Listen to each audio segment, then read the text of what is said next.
পেঁয়াজ সহ শীতকালীন সবজির দাম কম হওয়ায় ক্ষতিগ্রস্ত হচ্ছেন কৃষক। এ বিষয়ে রাজবাড়ী থেকে বিস্তারিত জানিয়েছেন সহকর্মী মিঠুন গোস্বামী। পেঁয়াজ সহ শীতকালীন সকল সবজির দাম কম হওয়াতে কিন্তু রাজবাড়ী জেলার যারা কৃষক রয়েছেন তারা ক্ষতিগ্রস্ত হচ্ছে। তাদের সঙ্গে আমরা কথা বলেছিলাম এবং আমরা একটি ক্ষেতে এসেছিলাম, যে ক্ষেতটিতে মুড়ি কাটা পেঁয়াজের আবাদ হয়ে থাকে বা এক কথায় যাকে শীতকালীন পেঁয়াজও বলা হয়ে থাকে।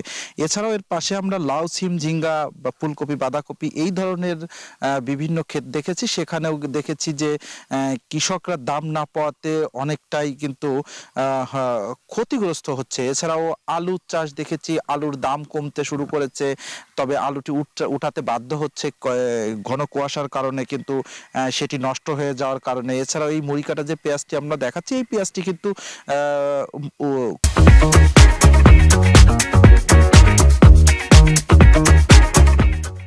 ঘরে ওঠানোর মতো হয়ে গেছে, কিন্তু কৃষক কিন্তু দাম না পাওয়াতে কিন্তু এটি কিন্তু এক ধরনের তুলতে পারছে না। তারা বলছে যে বাজারে যে দাম এখন সেটি কিন্তু 1400 থেকে 1600 টাকা মন প্রতি বিক্রি হচ্ছে এই পেঁয়াজটি, কিন্তু এই পেঁয়াজটির উৎপাদনে খরচ হয়েছে কৃষকের প্রতি মন 25 থেকে 2800 টাকা।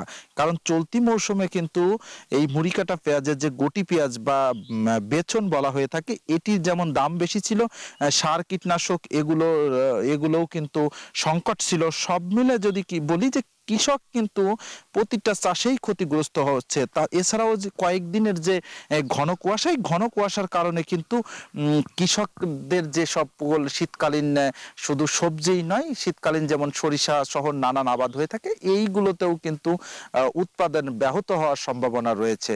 তো এতটুকুই ছিল আমার কাছে রাজবাড়ী থেকে সর্বশেষ তথ্য। ফিরে যাচ্ছি স্টুডিওতে।